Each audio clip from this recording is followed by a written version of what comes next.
நல்லா இருமா. உன் மனசுக்கேத்த வாழ்க்கை உனக்கு அமையும். தமிழ், நீயும் ஆசீர்வாதம் வாங்கிக்கோ. ஆசீர்வாதம் பண்ணுங்க.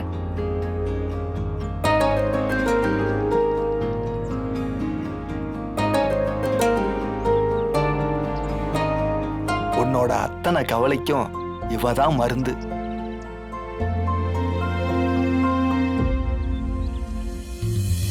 இவளை இருக்க புடிச்சுக்கம்மா. இவளை விட்டுறாத. இவதான் உன் வாழ்க்கையிலேயே நீ சம்பாதிச்ச பெரிய சொத்து.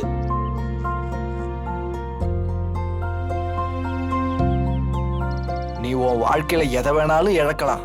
ஆனா இந்த சொத்தை மட்டும் இழந்துடாதம்மா. இத உன்கிட்ட இருந்து பறிக்கிறதுக்கு நிறைய சதி நடக்கும்.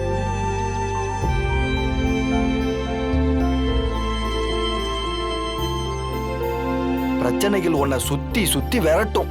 என்னானாலும் நீ இவளோட கைய இருக்க புடிச்சுக்கம்மா.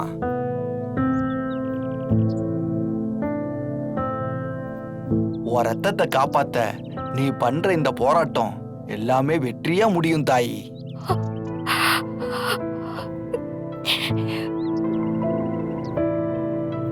நல்லா இருமா. நல்லா இருக்கணும். ரொம்ப நன்றி. நல்லா இருக்கணும் தாயி. வரோம். வாங்க. போயிட்டு வரோங்க. வாங்க. ஏன் அமுதா, சாமியாருக்கு தமிழ் காசு கொடுத்து பேச சொல்றாளோ? யாருக்கு தெரியும், செஞ்சாலும் செய்வா அவ.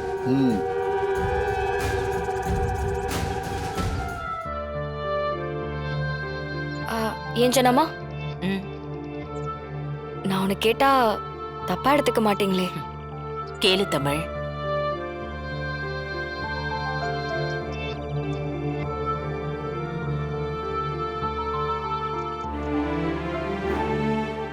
நிஜமாவே நான் உங்க ரத்தமா இருந்தா என்ன பண்ணுவீங்க?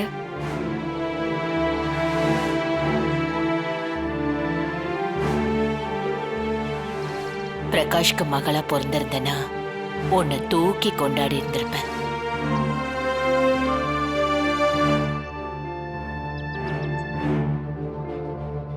ஆனா அந்த துரோகிக்கு நீ மகளா பிறந்திருந்தேன்னா உன்னை வேணான்னு சொல்லியிருப்பேன்.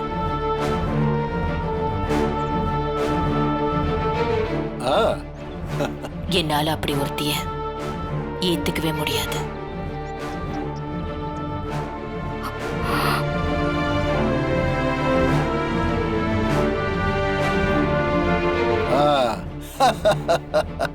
அடேங்கப்பா, இந்த கதைக்கு என்ன கிளைமேக்ஸ்னு எனக்கு இப்பவே தெரிஞ்சிருச்சே.